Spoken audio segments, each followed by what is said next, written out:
Hey guys, you're watching the Tech Quest.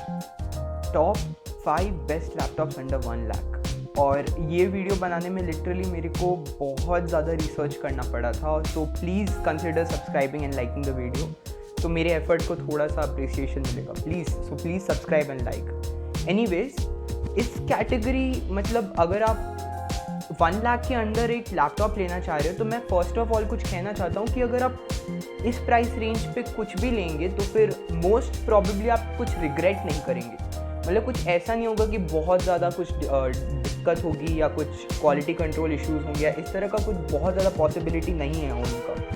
तो ये video देखिए और इसमें से कोई भी आप लैपटॉप चाहे तो आप ख़रीद सकते हैं। तो लेट्स स्टार्ट। तो इस वीडियो के लिए मैंने 4 कैटेगरीज रखे हैं और एक कैटेगरी के 2 लैपटॉप्स है, उसका मैं बाद में रीज़न बताऊंगा। पहला है गेमिंग, 100% गेमिंग। सेकंड है आपको अल्ट्रा बुक, अगर आपको अपना लाइट वेट लैपटॉप चाहिए और आपको ज़्यादा भारी लैपटॉप्स नहीं चाहिए, आपको बस एक मैनेजेबल चाहिए, आपको प्रॉबेबली आप एक कोई बिजनेस लैपटॉप टाइप का ढूंढ रहे हैं जो लाइट वेट और कैरी अराउंड करने के लिए ईजी है। थर्ड है परफॉर्मेंस मशीन, कि इसके लिए आप कुछ नहीं, बस आपको परफॉर्मेंस चाहिए, आपको बस वर्क रिलेटेड काम करना है, मोस्टली आपको बस फाइल्स एक्सेस करना है या फिर हाई लेवल कोडिंग वगैरह करना है, तो इस तरह के लिए एक लैपटॉप। और ये फोर्थ कैटेगरी का ओवरऑल बेस्ट परफॉर्मर।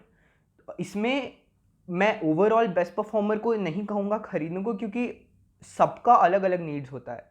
अगर आपको ओवरऑल कुछ ऐसा लैपटॉप चाहिए जो आपको थोड़ा गेमिंग भी कर लेगा, लाइट वेट भी हल्का सा होगा, मैनेजेबल टाइप का, तो उसके लिए तो स्टार्ट करते हैं नंबर 5 से। और आर्ग्यूबली ये मेरे हिसाब से बहुत ज़्यादा बेस्ट मतलब बेस्ट परफॉर्मिंग है। और बेस्ट परफॉर्मिंग इसीलिए क्योंकि इस टाइप के स्पेक्स आपको इस प्राइस पे मिलेंगे नहीं। तो 5th पोजीशन पे आता है Asus TUF F15। इसमें आपको ऑब्वियसली, मैंने इसलिए बोला ऐसा क्योंकि इसमें RTX 3060 है। RTX 3060 एक एक्सेलेंट ग्राफिक्स कार्ड है और आपको इस प्राइस टैग पे वो मिलना बहुत मुश्किल है। तो उसमें आपको RTX 3060 मिलता है, आपको 16 GB रैम मिलता है, 512 GB SSD और आपको 45% NTSC है।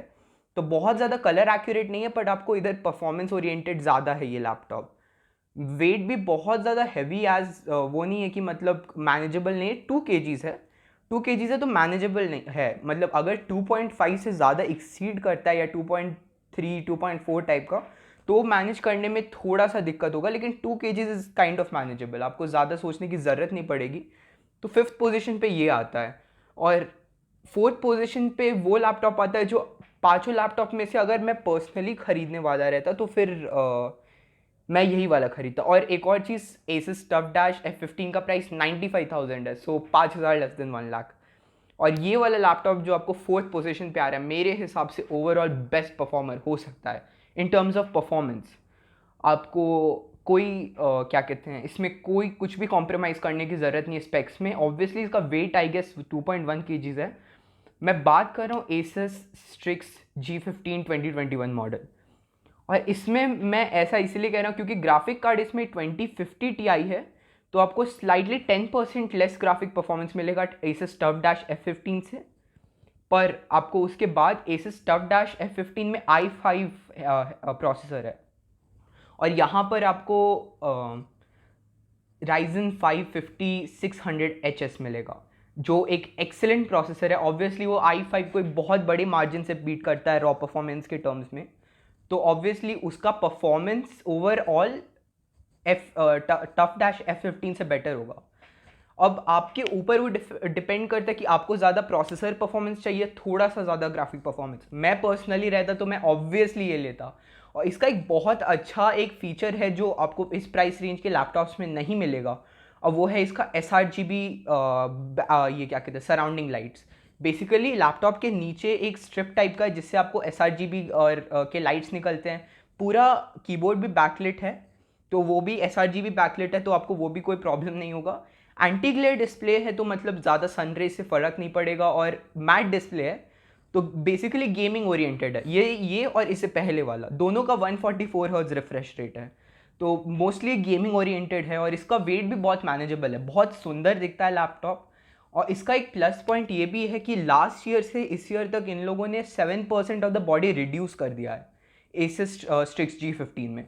तो अब लास्ट ईयर था कि मतलब एक तो पहले इंटेल प्रोसेसर के साथ आता था और 1650 ग्राफिक कार्ड, तो बहुत ज़्यादा अच्छा नहीं था उस वेट के लिए और उस प्राइस के लिए। उस समय के हिसाब से उधर शायद थोड़े बेटर ऑप्शंस थे, पर अभी के हिसाब से ये G80 है, मतलब इससे बेटर और इस प्राइस में आपको वैल्यू फॉर मनी मिल ही नहीं सकता।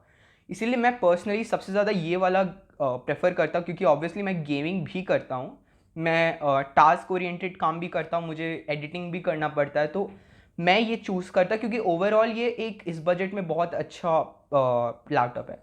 इस लैपटॉप का प्राइस आपको 93,000 पे आफ्टर डिस्काउंट अभी आपको फ्लिपकार्ट पे अवेलेबल है। और अगर आपको ओवरऑल चाहिए तो मैं तो कहूँगा कि यही खरीद लेने को, बाकी सारा देखने का ज़रूरत नहीं है। तो लेकिन हाँ, आपके ऊपर डिपेंड करता है कि आपका यूसेज कैसा है और आपको किस तरीके का लैपटॉप चाहिए। अब आते हैं हम लोग के सेकंड कैटेगरी पे, जो आपको थर्ड लैपटॉप है वो है आपका अल्ट्रा बुक। अब अल्ट्रा बुक में मैंने सेलेक्ट किया है Asus Flip 13। ये आपको 93 से 95,000 के बीच में आएगा। अभी के हिसाब से 95 है, बट डिस्काउंट लगने पे आपको ये शायद 93 पे भी मिल सकता है। और इस लैपटॉप को सेलेक्ट करने का मेरा रीज़न था कि इसमें ओलेड स्क्रीन है। ओलेड स्क्रीन आपको यूजुअली अंडर 1 लाख के लैपटॉप्स में दिखता नहीं है, पर Asus आपको ओलेड स्क्रीन दे रहा है। ऊपर से ये अल्ट्रा बुक है, आइरिस ग्राफिक्स है, आइरिस जेनॉन ग्राफिक्स। तो आपको ग्राफिक्स भी UHD नहीं है, आइरिस है, इट्स डिसेंट आपको, क्योंकि इस लैपटॉप में आप ज़्यादा परफॉर्मेंस नहीं ढूंढ रहे हैं, आपको बस चाहिए कि एक हल्का लैपटॉप होना चाहिए। इसका वेट 1.3 kg है टू टेल यू, और इसमें आप बहुत बेसिक गेमिंग कर सकते हैं, क्योंकि iris graphics is kind of fine, but बहुत बेसिक गेमिंग कर सकते हैं, तो इसीलिए। और विंडोज़ लैपटॉप है तो मोस्टली बहुत लोगों को ये पसंद आएगा। 13.3 इंचज़ का स्क्रीन है, 512 GB SSD और 8 GB रैम भी है। अब मूव करते हैं कि नेक्स्ट लैपटॉप कौन सा है, तो ये है परफॉर्मेंस ओरिएंटेड। परफॉर्मेंस ओरिएंटेड में मैंने देखा है मैकबुक एयर, और मैंने परफॉर्मेंस ओरिएंटेड के बारे में स्टार्टिंग में ही बोला था कि इस प्राइस रेंज पे अगर आप परफॉर्मेंस चाह रहे हैं तो उसके अलावा आप कुछ भी नहीं कर सकते उस लैपटॉप पे, क्योंकि लिटरली पे मैक पे बहुत कम गेम्स अवेलेबल हैं और उस पर गेमिंग पॉसिबल ज़्यादा है नहीं। तो वो परफॉर्मेंस ओरिएंटेड इसलिए क्योंकि उसमें M1 लगा है ऑब्वियसली, और वो बहुत ज़्यादा पावरफुल प्रोसेसर है। मैंने उस पर लिटरली एक वीडियो बनाया है। तो M1 की वजह से मैंने उसको परफॉर्मेंस पे रखा है। उसका वेट भी बहुत कम है, तो वो भी आपको एक तरह से अल्ट्रा बुक के कैटेगरी में आता है, पर अब मैंने अल्ट्रा बुक अलग से इसलिए रखा क्योंकि उस पर आप बहुत बेसिक गेमिंग कर सकते हैं, क्योंकि उसमें विंडोज़ है और उस पर आप थोड़ा बेसिक गेम्स खेल सकते हैं। बट इधर कोई गेमिंग नहीं है, बस अगर आपको बस प्रोडक्टिविटी करना है तभी आप मैक खरीदिए, नहीं तो फिर कभी मत खरीदिए गेम, मतलब ये लैपटॉप, सॉरी।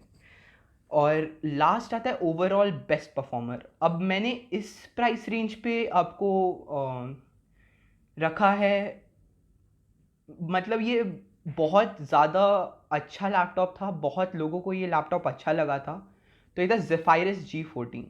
अब मैंने इसको ओवरऑल बेस्ट परफॉर्मर पे क्यों रखा है, क्योंकि पहले तो ये बहुत ज़्यादा भारी भी नहीं है, 1.6 kg का है, बहुत मैनेजेबल है, 14 इंचज़ का डिस्प्ले है, और 72% NTSC है, तो मतलब बहुत अच्छा डिस्प्ले भी है, 120 हर्ट्ज का डिस्प्ले है, और 1650 Ti ग्राफिक्स कार्ड है, और 512 GB SSD ऑब्वियसली। तो आपको इस पैकेज में बेसिकली आपको थोड़ा गेमिंग, थोड़ा लाइट वेट लैपटॉप, और वो एनिमे मैट्रिक्स अगर आपको नहीं पता तो उसके पीछे LED लाइट्स लगे हैं, जो आप कोई भी पैटर्न में आप उसको सेट कर सकते हो, और वो पीछे आपको LED लाइट से प्रिंट करता है। तो एक बहुत कूल फीचर था उस लैपटॉप के बारे में। ये लैपटॉप बहुत पॉपुलर इसलिए भी हुआ था क्योंकि एक लाइट वेट लैपटॉप में आप यूजुअली ज़्यादा गेमिंग स्पेक्स एक्सपेक्ट नहीं करते हो, तो आपको इसमें लास्ट ईयर का प्रोसेसर वाला मैंने सेलेक्ट किया, क्योंकि इस ईयर वाला अगर आप ख़रीदने जाओगे तो लास्ट ईयर के प्रोसेसर और इस ईयर के प्रोसेसर में बहुत ज़्यादा डिफरेंस है नहीं। और लास्ट ईयर के लैपटॉप के साथ अभी अगर, क्योंकि वो अभी डिस्काउंट पे 93,000 के आसपास, आपको Ryzen 7 4800HS मिल रहा है, और आपको 120 hertz refresh rate, 8 GB RAM, और 512 gigs SSD 120, हाँ। और अभी वाले में आपको बस 60 हर्ट्ज मिल रहा है, और Ryzen 7 लेटेस्ट मिल रहा है, बट वो 2000 ज़्यादा है, और प्लस आपको कम रिफ्रेश रेट मिल रहा है, तो आप उससे अगर आप गेमिंग करना चाह रहे हो तो उससे कॉम्प्रोमाइज़ करना ज़्यादा मतलब वर्थ इट नहीं है। प्लस ये लैपटॉप जो लास्ट ईयर वाला था वो भी बहुत डिसेंट परफॉर्मर था, तो इसीलिए मैंने इसको टॉप पे रखा। पर मैं अभी भी कहूँगा कि अगर आपको वेट से ज़्यादा प्रॉब्लम नहीं है तो आप स्ट्रिक्स G15 के साथ जाइए, क्योंकि उससे ज़्यादा परफॉर्मेंस कोई नहीं देगा लिटरली। तो हाँ, यही वीडियो था। और आपको बताइए कमेंट्स में कि आपको ये वीडियो कैसा लगा। तो या see you next time, until then bye, please like share and subscribe, see या।